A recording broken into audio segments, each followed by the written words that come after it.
Esquina Ideas, episodio 20, toma número 2. Hola a todos, bienvenidos al episodio número 20 de Esquina Ideas Podcast. Mi nombre es Gabriel Santana. Yo soy Andrés Chola. Bueno, estamos llegando a este episodio número 20, que fue nuestra primera meta cuando comenzamos este proyecto de llevar Esquina Ideas, que es un proyecto que tiene ya casi 10 años, haciendo encuentros, asambleas de vecinos en la calle, aquí donde estamos grabando. Y decidimos comenzar este espacio para YouTube y para nuestras redes sociales. Y bueno, creo que... Ahora vamos por los 100 episodios. Llegamos al 20. Ahora la meta creció. Amén. Bueno, Sobre todo gracias a la gente, a los que se han suscrito al canal. Ya tenemos casi 4,000 suscriptores y de verdad que ha sido, bueno, no solo los invitados, muy especial los debates que se han dado acá, las ideas que hemos podido compartir, sino también la gente que nos escribe, que ha sido muy, muy rico esto y muy enriquecedor para nosotros. Alonso Moleiro nos mandaba una nota de voz, apenas subimos el programa, nos dijo, mira, ya lo acaban de subir y ya hay unas personas que me lo mandaron, tienen su audiencia. Y me gustó esa frase. Bueno, sí, gracias a Dios hemos logrado construir una comunidad muy chévere en YouTube y queremos que eso siga y seguir manteniendo este espacio de debate político que creemos que hace tanta falta hoy en Venezuela. Y bueno, para seguir conversando sobre estos temas políticos de tanto interés para los venezolanos, invitamos a Pedro Pablo Peñalosa, que es periodista, y con el que queremos analizar los retos, tanto del chavismo como de la oposición, para el año 2025. Y comienzo con esta pregunta, Pedro, que es, ¿cuáles son tus expectativas para el 10 de enero? Bueno, primero que todo, muchas gracias por la invitación, y viendo a la cámara, señalo que yo soy como el brujo de Billos. Yo digo lo que veo. Yo no tengo bola de cristal ni tengo rayos X. Así que con los hechos que están o los elementos que están en el terreno vamos a evaluar este escenario. Destacando en principio que el 10 de enero, que sería una fecha casi que administrativa, protocolar, bueno, se ha convertido en los últimos tiempos en Venezuela en una fecha de tensión. ¿A qué me refiero? Bueno, recordemos lo que pasó en el año 2013. Hugo Chávez no puede tomar posesión del cargo por su enfermedad. Pasa todo lo que pasa en el 13, luego en el 19 se venía de una elección que tanto la oposición, que en ese momento tenía la mayoría del Parlamento, como buena parte de la comunidad internacional, tachó de fraudulenta, y se llega el 10 de enero del 19 también con mucha tensión, y recordamos luego todo lo que pasó, y ahora se repite el escenario del 24 al 25, aquí la oposición participa en la elección, pero ha cantado fraude, no reconoce el resultado dado por el CNE y se genera nuevamente esta tensión. Ahora, a día de hoy, con los elementos que están en el terreno, el 10 de enero, Nicolás Maduro debe estar prestando juramento en la Asamblea Nacional para un tercer periodo en la presidencia de la República. El CNE lo proclama ganador, el Tribunal Supremo de Justicia avaló esa proclamación y ya cierra ese capítulo, lo da como cosa juzgada, y todas las fuerzas que acompañan a Nicolás Maduro ya anuncia que se preparan para esa juramentación el 10 de enero. En el caso de la oposición, ¿qué se ve? Bueno, María Corina Machado ha dicho que no supedita, no condiciona su lucha, su reclamo al 10 de enero. De hecho, ha admitido que no tiene fecha, o sea, que el hasta el final es hasta lograr el objetivo que ya se ha trazado. No que tenga una fecha y que a partir de allí entonces, si no se alcanza ese día, se borra todo. Pero ha aclarado que no puede garantizar, que no puede hablar de un día, de una fecha, y que está llamando es a mantener el reclamo.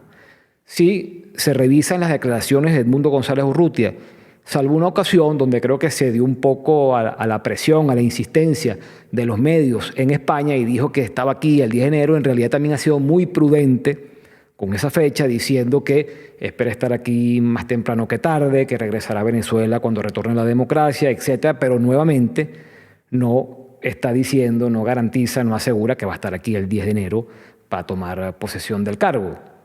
Y cuando uno revisa la comunidad internacional, Gustavo Petro, presidente de Colombia, que también ha cuestionado y ha exigido al gobierno y al CNE que ofrezcan los resultados de las actas de votación y los resultados desglosados, bueno, también ha dicho que seguramente Nicolás Maduro el 10 de enero tome juramento para un tercer periodo. Es decir, que todo apunta a que el 10 de enero Nicolás Maduro inicia un nuevo periodo presidencial. Ahora también inicia una nueva etapa en la política venezolana, creo yo, mucho más compleja, donde todos los actores, y aquí sobre todo pongo el énfasis en la oposición y la comunidad internacional, tienen que ver cómo enfrentan ese enorme desafío que comienza a partir del 10 de enero.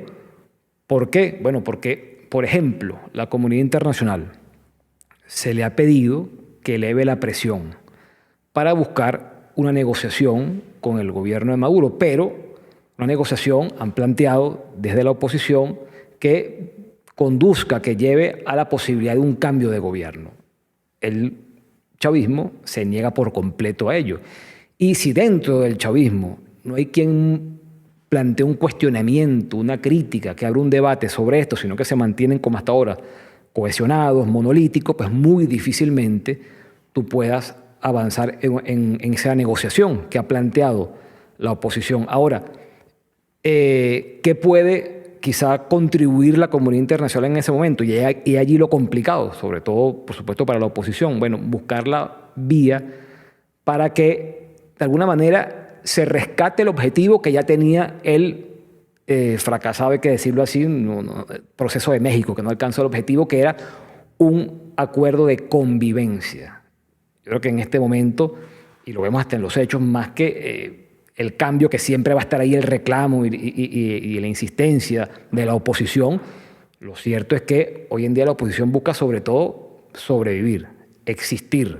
Y tú lo ves hasta en los mismos hechos. ¿Dónde está ahorita Edmundo González? Bueno, está en España y dijo que lo hacía por su seguridad. No puede estar acá. María Corina Machado está en la clandestinidad. Y el objetivo de ellos es mantenerse entonces, de alguna manera, todavía pudiendo ejercer algún tipo de influencia en el debate público, ¿no? Y bueno, creo que también en este momento, y es lo dramático para la oposición, obviamente, que creía que estaba ya cerca de alcanzar el objetivo, pero creo que aquí lo que está planteado en este momento es apuntar hacia una negociación de eso, un mínimo de convivencia que permita a todos los actores, bueno, poder tener un espacio y que esto no siga escalando y no vaya a mayores, y que de alguna manera bueno, se cree un espacio civilizado para tratar las diferencias, para revisar y para realizar la actividad política, que es lo que en este momento uno ve totalmente amenazado, más si se toma en cuenta estas leyes que están discutiendo en la Asamblea Nacional, donde al final yo creo que, por cierto, quienes están en el debate, que creo que está fuera de lugar en realidad así planteado, de participar o no en las elecciones del año 25, bueno, yo creo que por el camino que va la Asamblea Nacional ese debate ni siquiera va a tener que darse porque sencillamente no vas a poder participar. Entonces, por eso creo que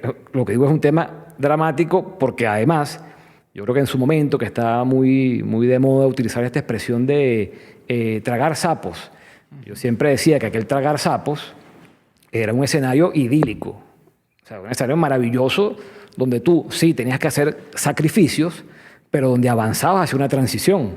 Entonces, claro, sí, es verdad, tenías que ceder en una cantidad de cosas y se ponían ejemplos de otros procesos a escala mundial, pero lo cierto es que aquí lo que está planteado no es tragarte un sapo, sino tragarte a Godzilla más o menos, que es lo que ocurrió el 28 de julio. Entonces, realmente es un escenario muy, muy complicado, pero de nuevo, evaluando cada uno de los actores, las posibilidades que tienen, las capacidades que tienen en esta hora, insisto, subrayo, pues bueno, se ve un escenario bastante complicado para aspirar a quizá algo distinto a lo que estamos planteando, ¿no? Tú sabes, Pedro Pablo, que el episodio pasado estuvimos conversando con Alonso Moleiro.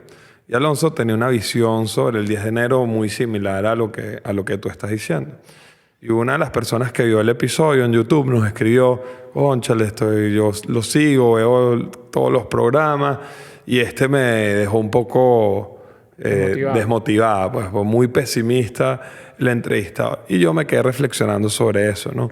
Porque yo creo que una cosa con respecto al 10 de enero es lo que uno quiere que pase o lo que debería pasar después de haber ganado una elección, después de que Edmundo González Urrutia gana la elección el 28 de julio. Y otra cosa es lo que uno estima que va a ocurrir o lo que va a pasar.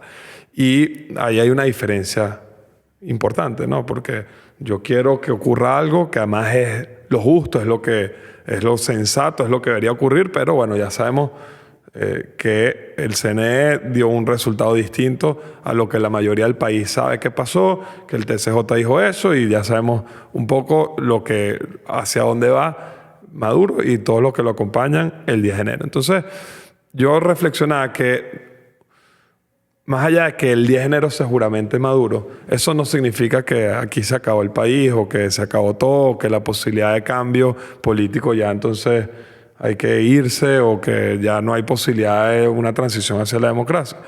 Obviamente hace que la cuesta se ponga más empinada y que sea más difícil alcanzar ese país con el que soñamos.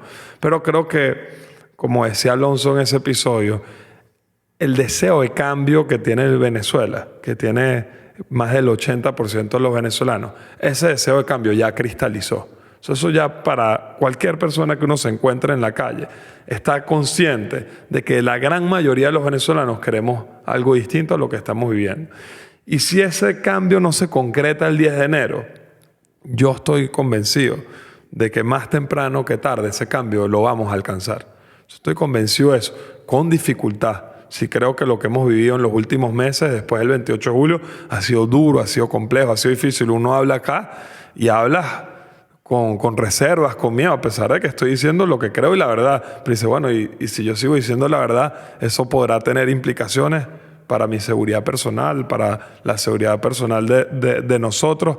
Pero yo creo que es un error en el que caemos una vez más quienes queremos un cambio y quienes estamos convencidos de que el país necesita democracia, en poner una fecha como un hito que si no pasa nada, si ese día es todo o nada.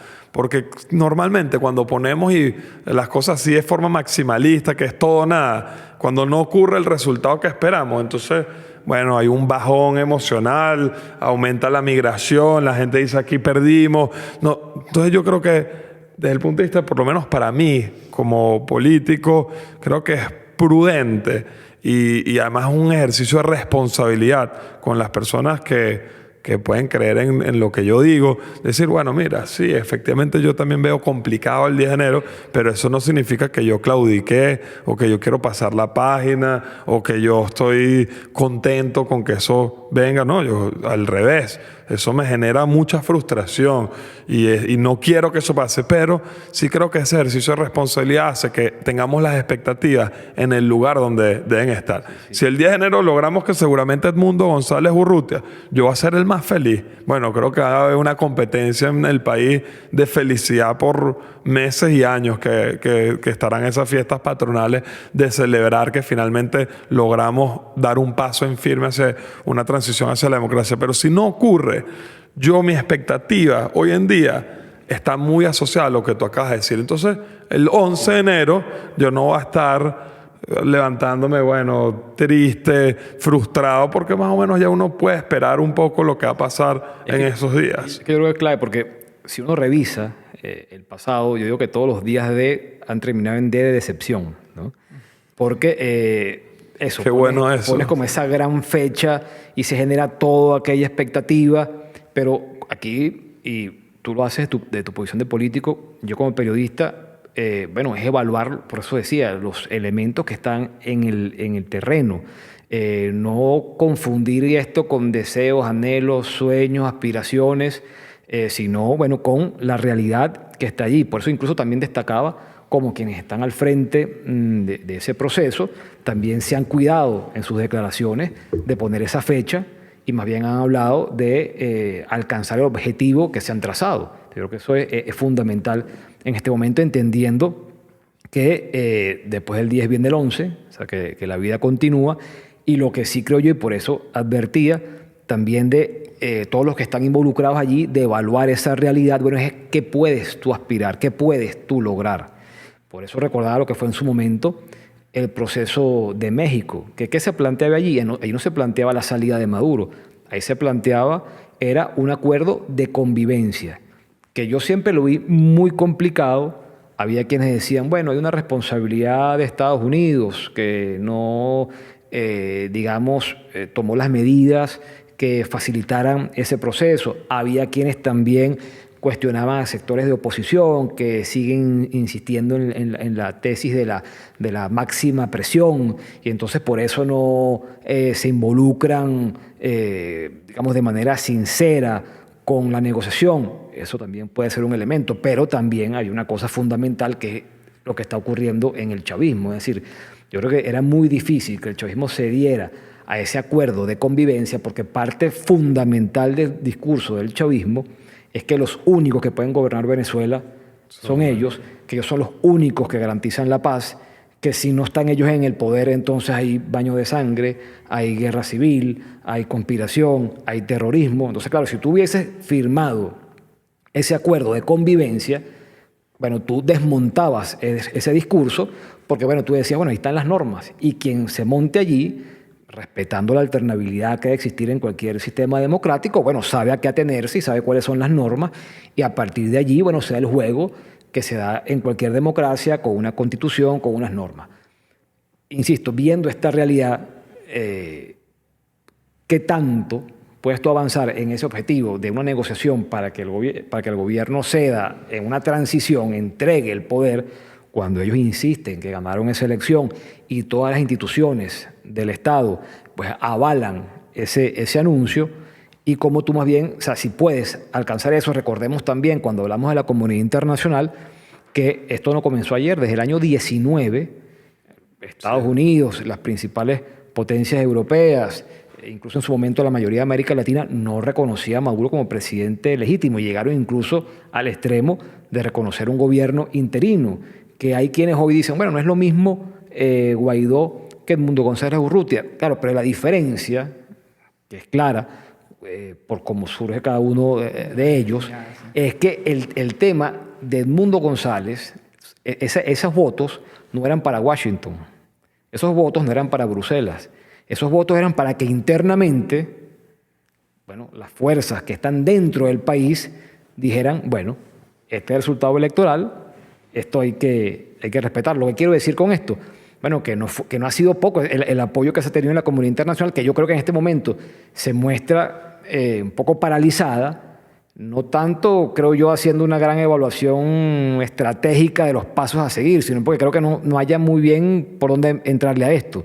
Tú escuchas a Josep Borrell, por ejemplo, y bueno, claramente deja en evidencia esa impotencia cuando él dice, bueno, hemos aplicado sanciones, hemos hecho lo que hemos hecho y aquí estamos.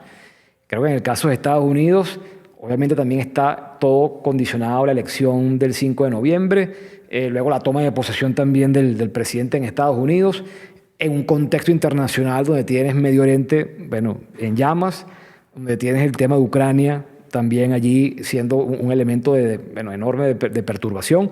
Entonces, claro, ¿cómo tú abordas el tema venezolano que sea efectivo? O sea, porque el tema de aplicar sanciones se ve como que, claro, una reacción ahí del librito, de alguna manera, ¿no? Pero, bueno, ¿cómo tú tomas medidas que conduzcan ese cambio? ¿Y qué tanto puedes aspirar? Y por eso yo allí digo, y también entonces para el liderazgo nacional de la oposición, lo complicado de evaluar este momento, bueno, ¿hasta qué punto si es retomar esa búsqueda de un acuerdo de convivencia, de respeto, que permita que cada una de las partes, digamos, puedan tener un espacio sin que la una esté en la clandestinidad, en el exilio, perseguida, disminuida, ¿no? Con unos partidos amenazados prácticamente todos de ser eliminados, y por eso decía, en un contexto tan complejo. Entonces creo que allí es donde tiene que evaluarse todo, porque por esa misma realidad de la que hablamos, porque el mundo no se acaba. Sí, hay un juego que es muy distinto. Yo digo que el juego no se acabó, pero sí cambió radicalmente luego del 28 de julio. Desde esa noche estamos en otro escenario, en otra cosa distinta. Tanto que hay quienes recuerdan con nostalgia el 27 de julio. O sea, esa realidad que no era nada simpática, muy por el contrario, pero visto lo que ha ocurrido, ¿no? Entonces, bueno, creo que es evaluar todo ese escenario de la manera más descarnada, para saber qué puedes hacer precisamente para, seguir detrás del objetivo que te has trazado, ¿no? Ojo, con el tema de la comunidad internacional te escuchaba y eso ha tenido su impacto hoy. Más allá que efectivamente es difícil para los países de la región cómo reaccionar ante lo que está ocurriendo, pero recientemente estuvo la convención de los BRICS, sí, y el veto de Brasil a que Venezuela no se incorporara a los BRICS, básicamente por algo que se ha dicho desde el 28 de julio. Lo único que quieren los países de la región, los vecinos, es que se publiquen los resultados. O sea, eso es lo único que se pide. Sí. Y desde el 28 de julio hasta el día de hoy no se han publicado los resultados por mesa y por centro electoral.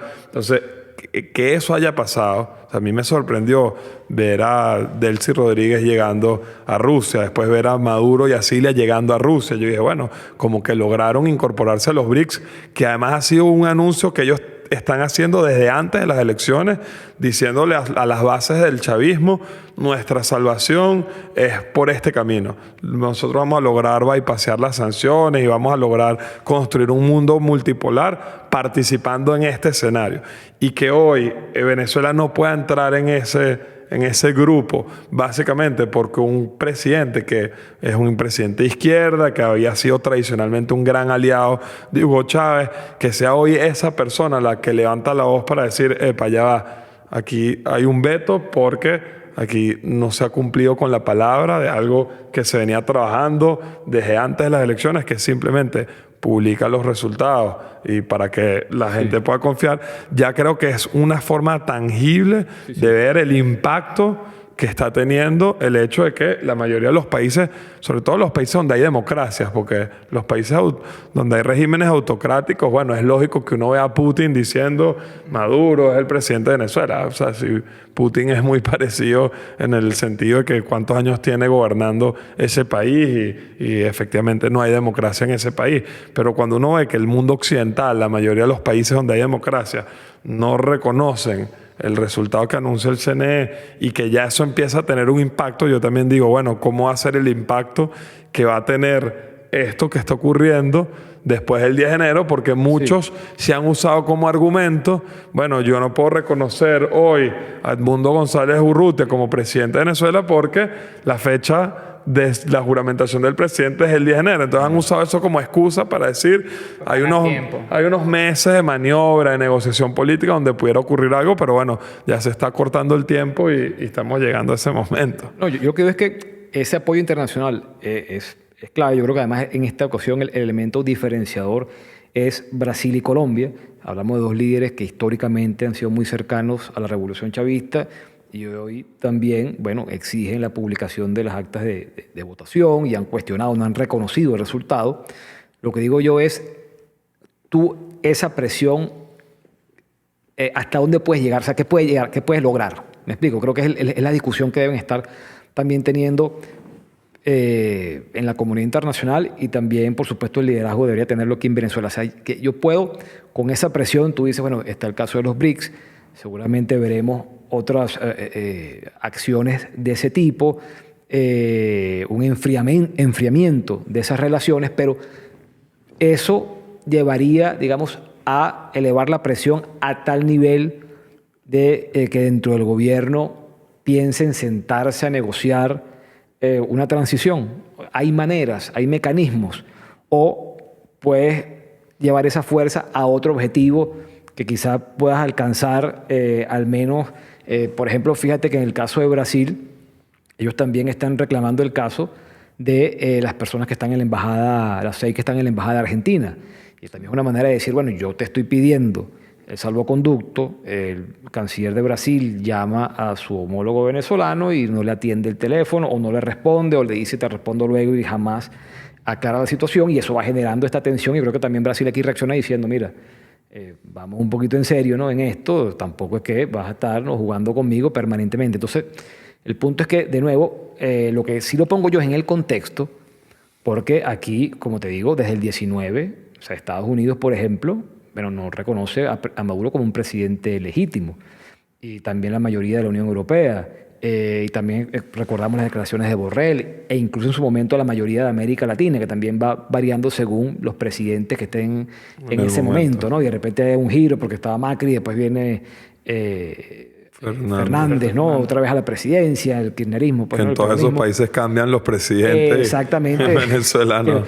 Pero sin embargo aquí hay casos como Boric, por ejemplo, de Chile, bueno, que siendo izquierda ha plantado cara. Entonces lo que digo es que ahí es ese evaluar, creo yo, todos hasta qué punto la presión también interna. Fíjate, la misma María Corina Machado, cuando llama manifestaciones hoy en día, bueno, entiende el contexto y la dificultad para desarrollar actividades de calle. Entonces creo que todo eso pesa al momento de ver también a dónde tú puedes apuntar. Que eso no quiere decir que tú renuncies, te entregues, claudiques. Obviamente la oposición tiene que mantener su reclamo, su lucha, su objetivo, pero mi punto es en esa realidad que estamos describiendo con estos antecedentes que conocemos, y por eso digo, bueno, la pregunta es, y tendrá que responderse, no hay una respuesta automática, es bueno, ¿qué más se puede hacer? Sobre todo para ese objetivo que no es menor. O sea, que no es que tú estás hablando ya de unas condiciones, unas garantías para una elección, por ejemplo, ¿no?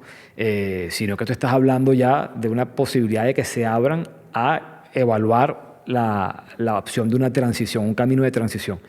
Eso hoy se ve bastante cuesta arriba y lo reconoce el mismo liderazgo cuando, como digo, María Corina Machado dice, estamos lejos de llegar a ese nivel de presión. Bueno, ¿qué hay que hacer para llegar? ¿Se puede llegar? Y en el camino, sobre todo, bueno, cómo responder a la arremetida del gobierno.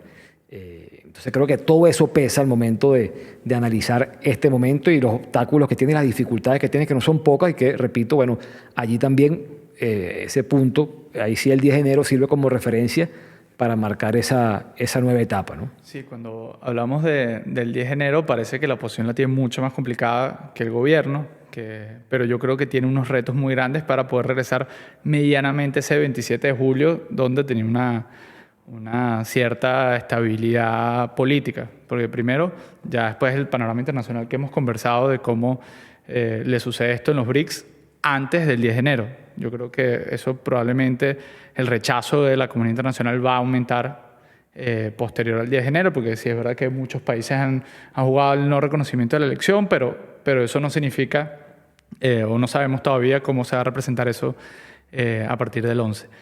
Pero también tienes unos retos, primero, económicos, y yo creo que aquí hemos tenido un espacio en este programa para hablar de las perspectivas económicas, que son también desilusionan y desaniman mucho, porque no solo vivir con el dólar paralelo que sea 20% más al dólar oficial, que eso genera primero inflación y muchas dificultades para el ciudadano, sino la falta de producción, la falta de desarrollo de cualquier industria, que eso es un reto grandísimo que va ligado al descontento, porque el 28 de julio se cristalizó un sentimiento nacional que el CNE no puede ocultar, es decir, que ni el TCJ. Entonces, eso sigue estando ahí y evidentemente parte del proyecto chavista es que eso lo puedas transformar a mayor aceptación que hoy no tienen. Y además de estos dos temas y el tema internacional es cómo logras, cuál va a ser la posición del gobierno frente a la alternativa democrática. Después del 28 de julio comenzó se encrudeció la persecución política en el país. ¿Será esa la actitud a partir del 10 de enero? ¿Se buscarán espacios? Capaz yo creo, veo muy difícil que el gobierno busque espacios para generar una transición, pero capaz se buscan otros para mejorar la convivencia política, que hoy es nula, porque hoy el mundo no está en el país, María Corina está en la clandestinidad, o sea, hoy es cierto que no existe convivencia política. Entonces yo creo que Maduro no solo tiene el reto internacional, sino internamente tiene grandes problemas que afrontar después del 10 de enero.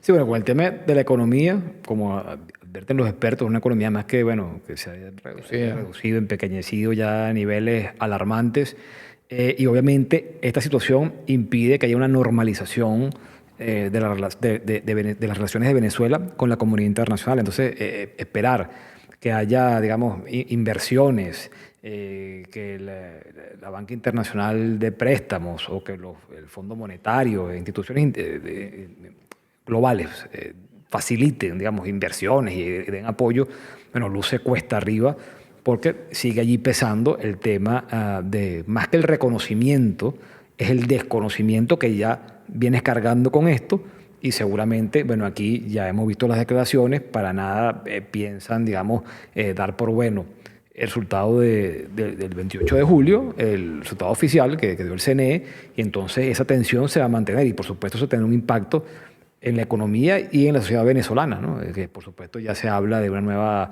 oleada de migrantes. Exactamente. Entonces, claro, es un tema muy complejo y nuevamente con ese tema de la convivencia, que es como tú creas un mínimo de condiciones, ¿no?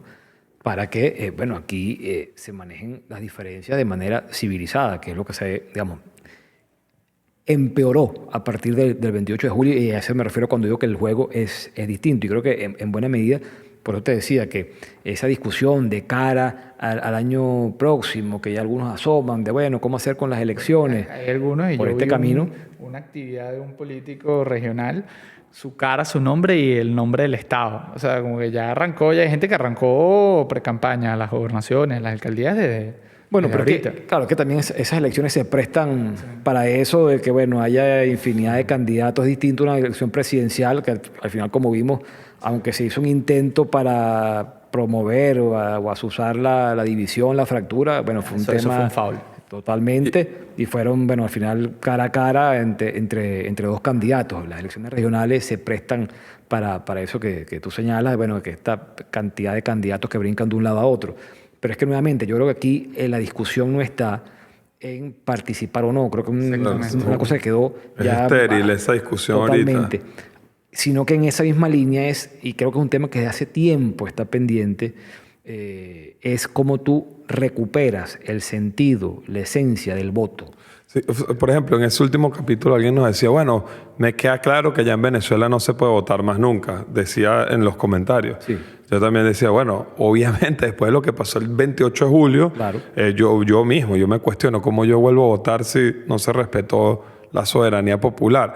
Pero eso no significa que eso se perdió para siempre. Significa que ahora tenemos que, como lo estás diciendo tú ahorita, tenemos que recuperar el voto como instrumento de cambio político, porque el sentido que tenía yo hablaba con el profesor José Guerra, que es un buen amigo, y él en una reunión decía como, bueno, mi tesis de cambio político, yo erré, porque yo pensaba que si nosotros ganábamos por una mayoría contundente, eso iba a ser la garantía de que efectivamente pudiera haber un cambio político. Y siempre pensó que si se ganaba por nocaut, por 80-20, eso iba a ser entonces imposible para quienes estaban en el poder frenar eso. Y la verdad yo lo pensé también. O sea, yo decía, bueno, el 28 de julio, cuando a mí me empezaron a llegar los resultados de lugares en Barlovento, en Miranda, donde nunca habíamos ganado, y ganamos ese pueblo, era como, bueno, primera vez que se gana. En los valles del Tuy, o que como en todos los centros de Petare estábamos arrasando, y yo decía, bueno, esto es irreversible. ¿Qué creo yo que sí es irreversible? Ese deseo de cambio que no se ha concretado todavía, pero ya es irreversible, que más del 80% del país está ahí en esa frecuencia y quiere un cambio. Y creo que yo lo hablaba con una persona ayer que estuve por Acarigua, y él me decía, ¿cómo hacen hoy quienes están en el poder para construir una narrativa que sea creíble cuando ya todo el mundo sabe lo que pasó? O sea, le decían, efectivamente nosotros la tenemos complicada para el 10 de enero, pero ellos la tienen complicada el 10 de enero en adelante, porque cómo ellos construyen algo que la gente pueda realmente creer en torno a su legitimidad, en torno a lo que ellos pueden ofrecerle al país, en torno a lo que ellos son, porque han perdido lo que fue durante años la razón de ser del chavismo, que era el apoyo popular. O sea, Chávez siempre se paró en que él era una persona sumamente popular, con mucho arraigo en las entrañas del país, en todos los rincones, donde había mayor pobreza, donde había los olvidados. Siempre Chávez decía, bueno, aquí estoy yo para dar la cara por ellos y yo los represento a ellos. Ellos perdieron hoy eso.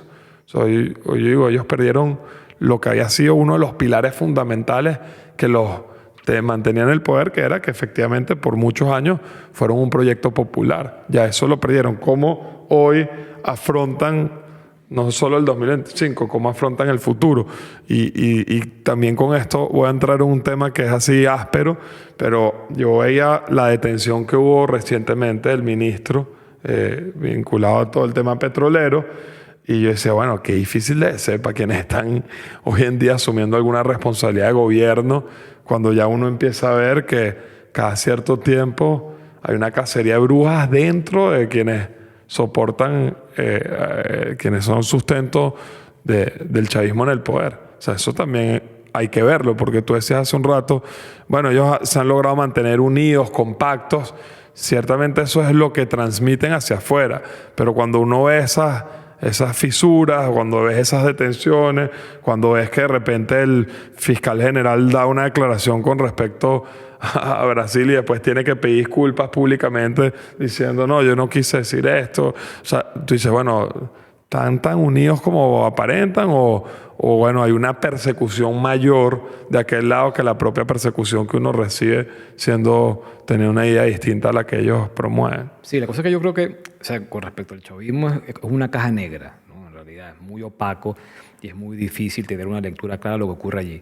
Una vez se ve opiniones que, bueno, confunden, creo yo, sueños, interpretaciones sesgadas. En realidad es bastante difícil. Aquí pareciera, hablando sobre este tema, alguien me advertía, mira, aquí como que viene una tercera ola, así como fue en su momento la de PDVSA Cripto, luego vino lo de la ISAMI y ahora viene Tellechea, que está, digamos, en pleno desarrollo, así que es muy difícil tener claro el panorama. El impacto de eso. Tú puedes ahí leer que, bueno, depende. Uno, que Maduro se ve obligado a intervenir ante la descomposición.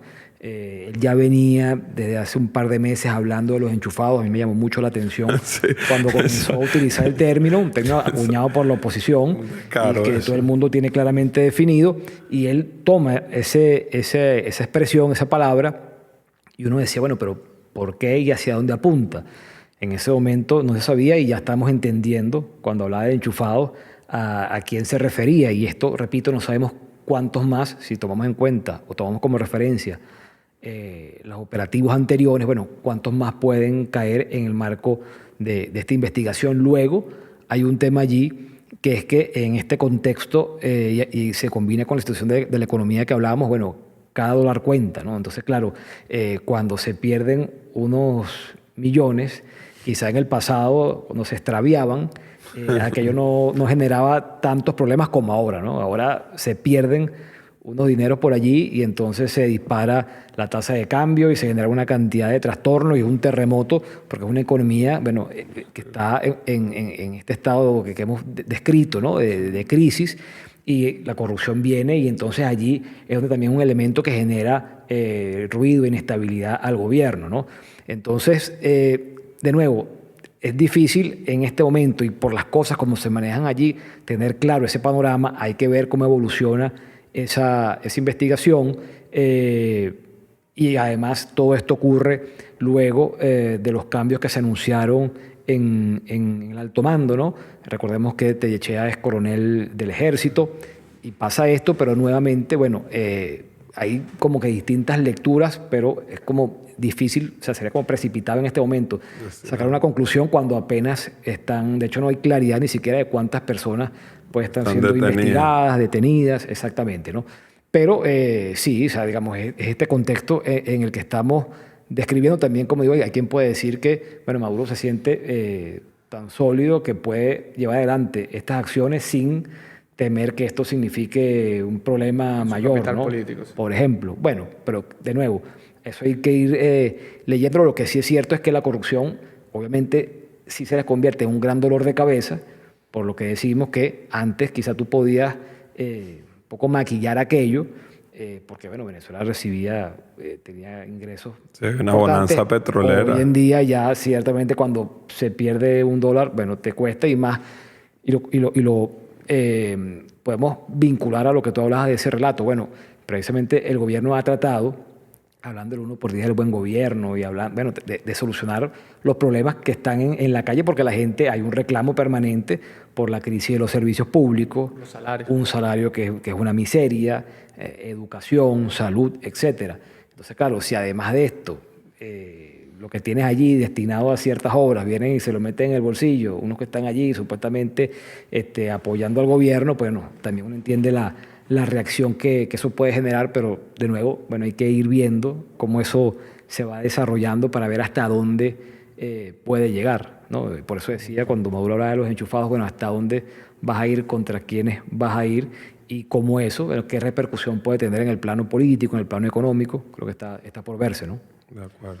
Otro reto, ya un poco conversando sobre los retos de la oposición, que también hemos ido tocando, es mantener también esa unidad que se consiguió a partir, que hace poco se cumplió un año de las primarias de la oposición, que se generó una unidad real, que se intentó por todos lados, creo yo, que el chavismo tratar de dividir, separar, pero que después del 28 de julio, bueno, es un nuevo reto poder lograr mantener eso para mantener una línea política sólida, porque sí es verdad que después del 10 de enero y con esas elecciones, yo creo que más allá del tema del voto, para mí también es un debate estéril, pero lo que sí sé que está condenado al fracaso es cuando una parte de la oposición decide hacer una cosa y la otra parte decide hacer otra. Sí, la división es terrible en todo sentido. Es terrible, entonces es un gran reto. La gente lo penaliza además porque la gente exige unidad, ¿no? Pero yo creo que también en parte en este momento esa tensión existe por, bueno, cómo tú enfrentas el futuro, Sí. ¿sabes? Cómo tú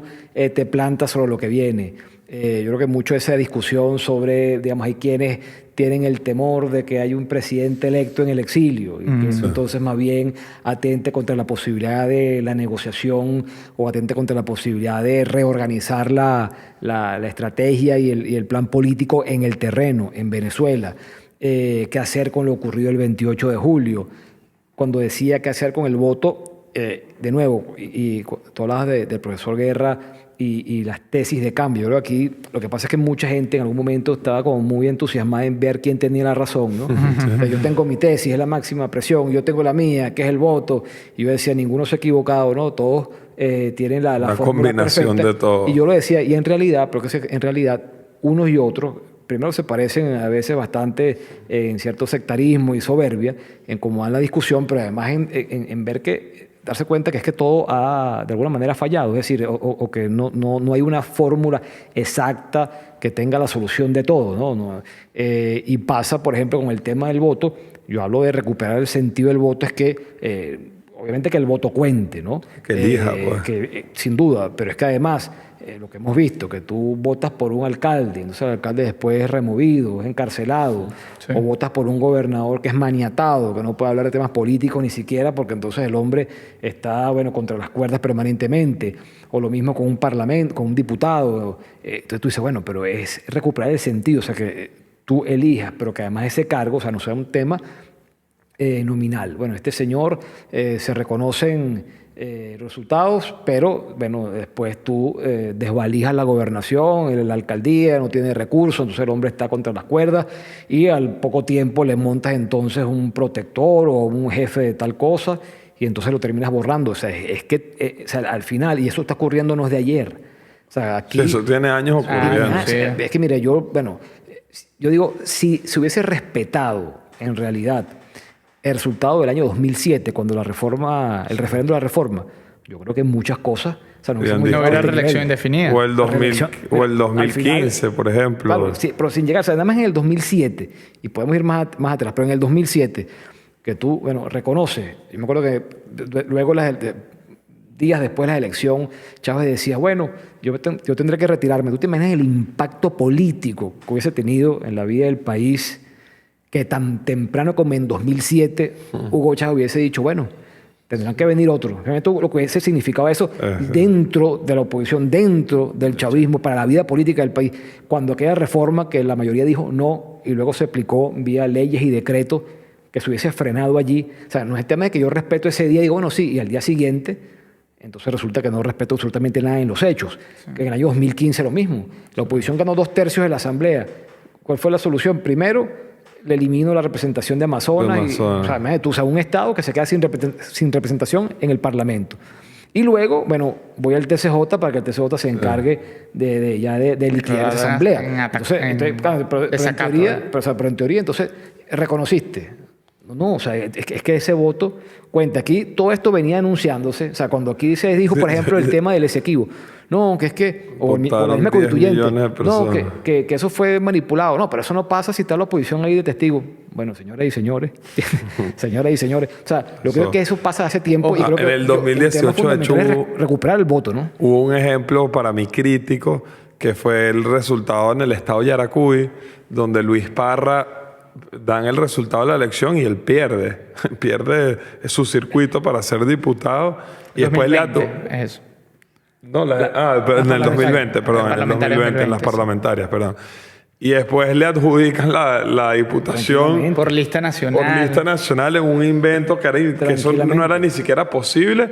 Y ya en ese año yo dije, bueno, estos hacen a su antojo. Por eso a mí cuando alguien me habla de las elecciones para alcaldes y gobernadores, diputados del 2025, yo coincido contigo, que eso no es una discusión ahorita estéril que no viene al caso, porque yo hoy viendo lo que pasó en el 2020 y sumándole lo que pasó ahorita este año, en el 28 de julio del 2024, yo digo, bueno, es que a lo mejor en el 2025 las decisiones de quién gobierna en cualquier espacio será una decisión a dedo y ya, digamos, no... Yo haría esta observación, o sea, y no es, cuando decimos esto, que estés llamando a la abstención. De hecho, yo creo que el terreno donde la oposición puede mostrar su fuerza, como se ha visto, en el terreno electoral. Sí. O sea, allí donde tiene la capacidad de movilizar, de convocar, donde la gente puede participar.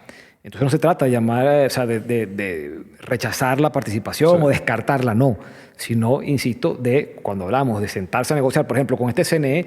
Pero ahorita lo volvieron a cambiar, porque ahora incorporaron a Conrado. Entonces ya los logros de tener un CNE con 2 rectores, con una visión Pero muy distinta. seguramente, yo no descarto, o sea, que el gobierno es una posibilidad, insisto, hipótesis, yo creo que puede ser la que terminen desarrollando, te diga, bueno, vamos a negociar un nuevo CNE.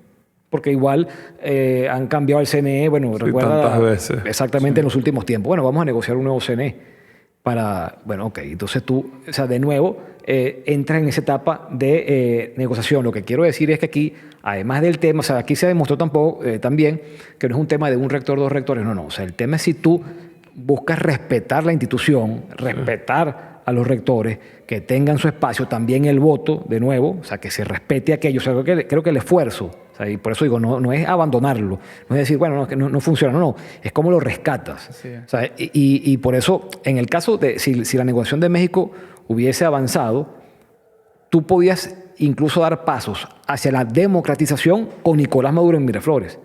La cosa es que aquello fracasó, repito, y chocó con el muro del chavismo que descartaba, rechazaba esa posibilidad.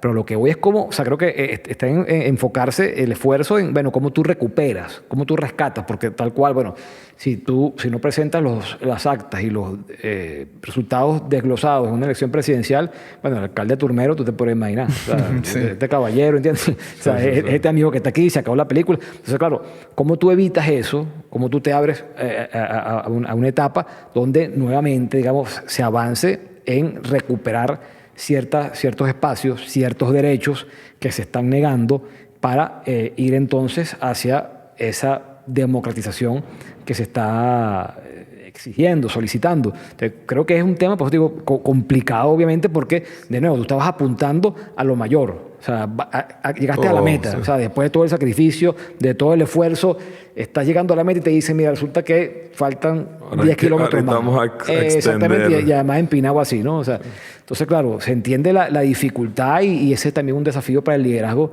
de la oposición, de cómo tú evitas que eso cunda la decepción, la frustración. Además, cuando hablamos de recuperar la esencia, el sentido del voto, el poder del voto, también, bueno, siempre se había dicho, bueno, que ese quizás es la manera de expresar menos costosa, ¿no? De expresar tu opinión, tu descontento. Más segura. Bueno, hoy en día dime tú un testigo... Que no tuvo que correr. Por favor, ¿no? Entonces, por eso nuevamente, por eso digo, no es un tema de que sí, me parece que se queda en lo pequeño y en ese insistir en esas viejas peleas donde a la gente le encanta, es que yo tengo la razón y yo también, perfecto, pero es que no apuntas a lo que vas, que es que esto sirva para algo. O sea, es que bueno, como tú eso, recuperas un voto que, bueno, que vimos ya lo que ha ocurrido y se entiende entonces que también la gente, bueno, vaya perdiendo fe, confianza, porque ve que esa herramienta, que ese instrumento no sirve para alcanzar el objetivo que se ha planteado. Ojo, reivindicando el tema del voto, que me parece importante, el 28 de julio tuvo sentido porque se participó y la oposición venía de no participar durante muchos años. Y yo creo que como parte de una estrategia política, el voto sigue siendo una herramienta que se puede usar y que está ahí. El problema es cuando no se usa como parte de una estrategia, sino como, bueno, como una acción individual de unos personajes, tal, en búsqueda de lo que comentaba de los espacios, que ni siquiera es si te reconozco o no como ganador, que además ya quedó demostrado que eso igual puede ser adeo, sino después ganas y te puedo dejar gobernar o no, te puedo mantener dentro de mi marco o no. O sea, como que hay una decisión total del gobierno, de quiénes gobiernan y cómo lo hacen. Sí, por eso decía, es un tema de, por eso no de descartarlo, rechazarlo, condenarlo, no, sino de reivindicarlo y recuperarlo. O sea, el tema del voto. Sí. O sea, creo que es lo fundamental. Por eso te decía, tú eres un alcalde de Maracaibo. La gente votó por el alcalde de Maracaibo y resulta que entonces está justamente con varios directores investigado, y así pasa con otros antes, en plena campaña electoral. Recuerda tú alcaldes que porque manifestaron su apoyo a Edmundo González Urrutia o recibieron a María Corina Machado en algún municipio. Entonces, claro, tú lo que dices es, bueno, ya va, pero pongamos unas normas de Estado de Derecho, respeto, digamos, que estas personas que están siendo señaladas e investigadas, bueno, puedan tener todos los elementos para su defensa, ¿entiendes? O sea, ni siquiera se trata de salir en defensa de ellos aquí, sino decir, bueno, pero permite que estas personas, según lo que establece la normativa venezolana, puedan pues defenderse, ¿no? Entonces, claro, al final es eso. O sea, por eso decía que caer en esa discusión no es que yo creo que no. Yo creo que sí. Bueno, pero hermano, estamos en el año 2024 hacia el 25. Ese debate del año 2005, 3, 4, qué sé yo, ya. O sea, es otra realidad, es otro momento. Ya, creo que lo que pasa es que hay que actualizarse porque hay gente que yo lo escucho hablar como si no hubiese pasado todo lo que ha pasado, incluido el 28 de julio en el camino. O sea, ¿entiendes? Entonces, claro, tú tienes que tomar en cuenta esa realidad, como decía, de repente muy crudo. O sea, no es el escenario ideal, pero es la realidad que tienes que enfrentar, ¿no? Sí, bueno, ya para ir cerrando, yo creo, y se lo decía también a Alonso, porque es duro, digamos, todo esto que estamos hablando es complejo, ¿no? No creo que nadie pueda hablar de esto con una sonrisa de oreja a oreja o muy contento de lo que está pasando, porque es doloroso para todos nosotros, para el país del futuro, para nuestros hijos. Es doloroso pensar lo que estamos atravesando, pero yo siento que al mismo tiempo Venezuela, los venezolanos hemos sido una sociedad muy resiliente y hemos tenido una capacidad muy grande a lo largo de los momentos más duros por los que ha pasado la patria, de sobreponernos, de reinventarnos, de superar las crisis. Y creo que este momento también va a pasar, ¿no? Y este momento no es un momento definitivo de nuestra historia o un momento en el que el país se vaya por un precipicio y ya se acabó Venezuela. Por el contrario, creo que este momento requiere de cada uno de nosotros mucha fortaleza espiritual, mucha convicción de que la verdad va a prevalecer y al final resistir. O sea, creo que nos toca a todos resistir desde el espacio de cada quien. Si tú estás en una empresa haciendo el mejor trabajo a pesar de las dificultades, del impacto que tiene el diferencial cambiario, de las restricciones, de los controles que ya vuelven a aparecer en la opinión pública, opiniones, bueno, hay que controlar este precio, otro. A pesar de las dificultades, te toca resistir y seguir aguantando, porque yo estoy convencido que a pesar de que quizás el 10 de enero no va a ser el día, ese día va a llegar. Y los pasos que hemos dado han sido pasos sólidos en esa dirección. O sea, es decir, antes nosotros decíamos, bueno, sí, en el 2007 ganamos, en el 2015 ganamos, han habido momentos donde uno se siente, somos mayoría, pero nunca como lo que se logró el 28 de julio de este año. O sea, nunca como este momento.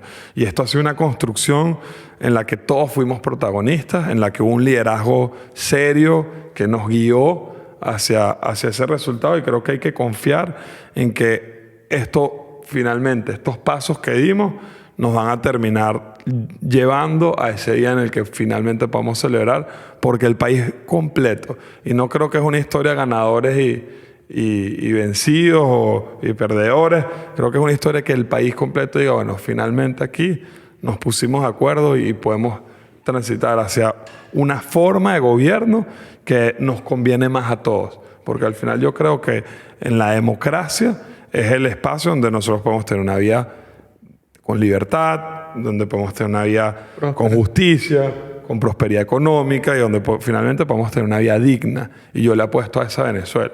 Entonces, quiero aclarar esto ya, al menos para cerrar yo y también escucharlo a ustedes dos, pero el hecho de que uno vea esto de forma cruda y que bueno, y que quizás no es lo que uno quiere, pero es lo que hay, no significa que uno claudicó, ni que ese país no va a llegar. Ese país va a llegar. Y creo que este espacio para mí es una muestra de eso. Digo, yo creo en ese país y yo voy a seguir así tal que arriesgar, que no quisiera arriesgar mi libertad, y más cuando pienso en mi familia, en mis hijos, en mi esposa. Pero digo, ese país va a llegar y yo voy a seguir contribuyendo y poniendo mi granito de arena en mi rincón para que ese país yo lo pueda vivir con mi ejemplo y finalmente lo podamos vivir todos nosotros. Sí, es que, a ver, yo creo que el país del 28 de julio está ahí. O sea, la gente está allí. Una cosa, por eso insistimos en eso, es que tú hagas una evaluación, un análisis que tienes que hacerlo además con toda responsabilidad, sobre todo el caso de los líderes políticos en este momento. Bueno, qué hacer, cómo enfrentar este momento, cuál es la realidad que tenemos que en este momento darle la cara y buscar superar esto, que no quiere decir que vas a rendirte. Yo creo que, de hecho, esa insistencia, ese estar allí, bueno, es lo que ha marcado todo este proceso. Por eso decía, el 28 de julio, o sea, la gente que salió ese día está aquí todavía y está aquí viendo lo que está ocurriendo. Y si salió en ese momento, a pesar, digamos, recordemos además todos los obstáculos de esa campaña, de todos los, digamos, el desequilibrio que marcó ese proceso. Y sin embargo la gente, bueno, respondió y participó. Y bueno, con ese liderazgo, recordabas el 22 de octubre, con las primarias, que también mucha gente dijo, bueno, esa primaria va a ser un fracaso. Hasta último momento hubo quienes buscaron torpedearla y bueno, ahí fue un éxito de la oposición y por supuesto, bueno, ahí salió el liderazgo fortalecido, legitimado de María Corina Machado para esta etapa. Entonces yo creo que, digamos, el juego, por eso decía, cambia, no se acaba, pero es ajustarse a esa realidad, a esos cambios, no para resignarte. Obviamente siempre vas a tener el objetivo de transformarlo, de seguir peleando por esa meta que te has trazado, pero aquí, bueno, conversando también de esas dificultades que tienes, que yo creo que es fundamental tenerlas claras, precisamente para poder enfrentarlo y buscar superarlo. Si vas a un mundo allí, digamos, de fantasía, o confundes nuevamente sueños, anhelos y deseos con la realidad, lo más seguro es que te vas a estrellar, y ahí es donde sí viene la decepción, porque dices, bueno, ¿pero qué pasó? Bueno, pasó que la realidad se impone y tienes que ver también, bueno, esa realidad como tú le metes por un lado y por el otro para buscar transformarla, ¿no? Así es, bueno, Pedro Pablo, muchísimas gracias por aceptar esta invitación a el episodio número 20 de Skinny Ideas. Queremos agradecer a todos los que llegaron hasta aquí y de nuevo invitarlos a suscribirse a nuestro canal de YouTube. Muchas gracias a todos. Saludos.